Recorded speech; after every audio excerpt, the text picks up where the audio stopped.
રોડા લાવજો એમાં હસારે હિરલિયા સોટાડજો હિરુડા પાટણથી પટોળા મોંઘા લાવજો.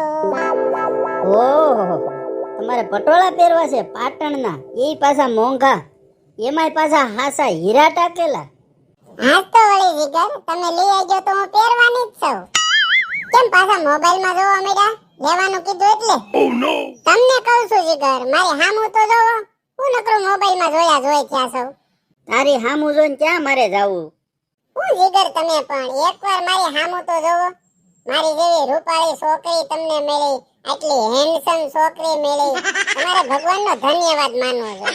મારી જેવી રૂપાળી હોય ને તો એનો ઘરવાળો કામે ન જાય, મારી હામું જોઈને જ બેઠો રહે. એટલી રૂપાળી છો, એટલી દેખાવડી છો.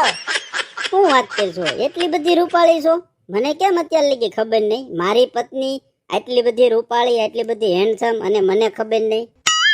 રમત કરો માજીગર, હું જે હાસુ છે ને એ કહું છું. હાસાની દીકરી, તું કેટલી હેન્ડસમ છો ને એ મને ખબર જ છે. અને તું એમ કહેશો કે આટલી બધી રૂપાળી પત્ની હોય, એનો ઘરવાળો એની હામો બેહે તો હામો ને હામો બેઠો રહે તો કમાવા કયા જાય? અને કમાવા ગયા વગર ઘરે પૈસા નો આવે તો ખાવાના ઘટે. પાછી તમારી બૈરાની માંગ તો બહુ ઊંચી જ હોય. પાટણનું પટોળું લેવા જાતો ખબર પડે શું ભાવ છે એ પૂછો જ પેલા ભાવ. અને આ તારી પાસે પટોળું રહ્યું એ કેદી લઈ આવી મને તો ખબર નથી. જીગર, આ મારું પટોળું નથી, બાજુવાળા રેશમા ભાભી રેક નહીં એની પાસેથી હું પહેરવા લઈ આવી છું. આપણે કાલ બહાર જવું છે કે નહીં? અને આ કેટલું મસ્ત પટોળું છે, હું પહેરે ને એટલે હિરોઈન મારી પાસે ટૂંકી પડશે, મને એ ખબર છે. હું એટલી રૂપાળી દેખાવડી તો સૌ, એમાં આ પટોળું પહેરું એટલે એની વાત જ જવા દો. તમને ખબર છે જીગર, આ રેશમા ભાભી ઘરવાળાએ કેટલાનું આ પટોળું લઈ દીધું છે? 40,000 રૂપિયાનું પટોળું છે. એમ નહીં, તને શરમ ન આવી? આ 40,000 નું પટોળું તું માગી આવી પહેરવા, એમાં કઈક થાય તો એના પૈસા કોણ દે?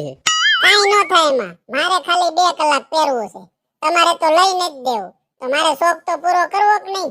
એમ નહીં, શોખ માગીને પૂરો કરવાનો. આજ તો વળી નથી મારે પટોળું, મારે પહેરવાનો શોખ તો પૂરો કરવો કે નહીં? તમે મોઢામાંથી એમ કીધું કે હું પટોળું લઈ દે એમ? મોઢામાંથી ક્યાંથી કે? 10,000 થી સ્ટાર્ટ થાય પટોળા, 2 લાખ રૂપિયા લગીને આવે છે. અને આપણી એટલી આવક છે કે હું તને પટોળું લઈ દઉં. અને મને ખબર છે હું દુકાનમાં લઈ જાઉં એટલે તને 10,000 વાળું તો ગમવાનું નથી, 50,000 વાળું જ ગમે. તો મારે કઈ એટલી આવક નથી કે તને 50,000 નું પટોળું લઈ દઉં. એમ નહીં જીગર, હું તમારી પાસે બીજા કાંઈ ખર્ચા કરાવું છું? આપણે ઘરે પ્રસંગ ગયો એમાં હું પાર્લરમાં નથી ગઈ, તમારા પૈસા બસે ને એટલા હાટું. કેટલા હું પૈસા બસાવું છું? એ પૈસાનું ખાલી તમે મને 50,000 નું નહીં 20-25,000 વાળું પટોળું લઈ ગયો તો મને એમ ન થાય? નાના જીગરે મને લઈ દીધું એમ. જીગુ, જેવડી આપણી આવક હોય ને એ પ્રમાણે આપણે રહેવાય. હું જ્યાં તમારી પાસે પણ લાખો કરોડો માંગુ છું. આ બાજુવાળા રેશમા ભાભી ને ઘરવાળો નહીં હારો? રેશમા ભાભી જે કે ને એ બધું એને લઈ દે. બધું લઈ તો દે, પણ અઠવાડિયે ને અઠવાડિયે બહાર રખડવા જાય છે. દર રવિવારે બહાર રખડવા જાય અને બહાર હોટલમાં ખાઈને આવે છે. એવી માંગણી તો હું તમારી પાસે નથી કરતી ને. એવા ખોટા ખર્ચા તો તમને નથી કરાવતી ને હું. રેશમા ભાભીને ઘરવાળાને આવક કેટલી છે એ તને ખબર છે? એ અઠવાડિયામાં 1 વાર નહીં, અઠવાડિયામાં 3 વાર ફરવા જાય ને તોય પોહાય. ને આપણે આપણી જિંદગી આપણી જેટલી આવક હોય ને એ રીતે જીવાય. બાજુવાળાની જિંદગી જોઈને એની હારે ન જીવવા જવાય. એમને જીગર, તમારે મને પટોળું લઈ નથી દેવું. અને રેશમા ભાભી મારા પાકા બેનપણી છે, એનું હું માગવા લઈ આવી તોય તમને તકલીફ છે. એ તકલીફ તો હોય જ ને. તો 1,000-1,500 ની હાડી પહેરવા માંગી આવી હોય તો બરોબર છે. આ 40,000 નું પટોળું છે. મને ખબર જ છે 40,000 નું પટોળું છે ને એ. અને હું એટલે જ માગીને લઈ આવી હતી. મને ખબર છે મારી જિંદગીમાં તમે કોઈ દી મને 40,000 નું પટોળું નહીં લઈ ગયો. રેશમા ભાભીએ મને સામે આલીને કીધું, જીગુબેન આ પહેરવા લઈ જાજો, મારે એમ થયું પડ્યું છે એટલે હું લઈ આવી છું. હું સામે આલીને માગવા નત ગઈ. એક તો તમારે પટોળું લઈ નથી દેવું, ખોટે ખોટી મારી હારે મગજમારી કરો છો. હું તારી હારે કાંઈ મગજમારી નથી કરતો. હું તને એ કહેવા માંગુ છું કે આવી ભારે વસ્તુ કોઈની માગીને પહેરાય નહીં. અને આપણે આપણી જેટલી આવક હોય ને એ પ્રમાણે આપણે જિંદગી જીવાય. એ પ્રમાણે આપણે આપણા શોખ જિંદગીના રખાય, એટલે ખોટા દુખી ન થાય. હું કાંઈ દુખી નથી, તમારી જેટલી આવક છે ને એમાં હું ખુશ છું. પણ અમે બાયું ક્યારેક તો અમને ઈચ્છા થાય કે નહીં સારું પહેરવાનું. મેં તમારી પાસે ક્યાં માગણી કરી હતી કે તમે મને લઈ આવજો? રેશમા ભાભીએ કીધું એટલે એનું પટોળું 2 કલાક પહેરી લઈ, મારો શોખ પૂરો થઈ જાય. તમારે તો ગાયકના મારે વખાણ કરાય કે મારી જીગુ ખોટા ખર્ચા નથી કરાવતી. એ તો મને ખબર જ છે કે તું ખોટા નથી ખર્ચા કરાવતી ને. કેમ ખબર છે એટલે કેદી મેં તમારી પાસે ખોટા ખર્ચા કરાવ્યા? અરે મને ખબર જ છે એમ કહું છું, રિયલમાં ખબર છે કે તું ખોટા ખર્ચા નથી કરાવતી. તું એટલે સમજેલી છો, હું માનું જ છું ભાઈ. તો પછી હું ખોટે ખોટી મગજમારી કરો છો? મારે 2 કલાક પહેરવું છે ને આ પટોળાને હું મારા જીવથી નહીં જાજુ હાસવે.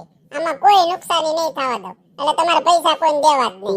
કાંઈ નહીં, ભલે લઈ આવી હવે, પણ હાસવીને પહેરજે, કાંઈ થવા નહીં દેતી. કોકની વસ્તુ લઈ આવી હોય ને એ હું બહુ હાસું. તમારે મને એમાં કઈ સલાહ સૂચન દેવાની જરૂર નથી. હું તને કાંઈ સલાહ સૂચન નથી દેતો, હું ખાલી કહું છું કે ધ્યાન રાખજે, બીજાની વસ્તુ હોય ને એ હસવાય. મને લાગી છે ભૂખ, હવે તું રસોઈ બનાય એટલે આપણે જમી લેવી. ત્યાં હું એક છે ને બહાર આટો મારતો આવું. અમારા ભાઈઓને ગમે લેવાની વાત આવે ને એટલે આદમી આડી આડી વાતો નાખીને અને સટકી જાય. લ્યો વિયાઈ ગયા, બનાય રસોઈ. કેટલું મસ્ત પટોળું છે. હું ત્યાં કેમ જાણે ખર્ચા કરાવતી હોય. એક પટોળું કદાચ લઈ દીધું હોય તો હું એનું જવાનું છે. એક તો આટલું મોંઘું પટોળું લઈ નથી દેવું અને બીજાનું માગી આવીને પહેરું છું, એમાંય તકલીફ થાય.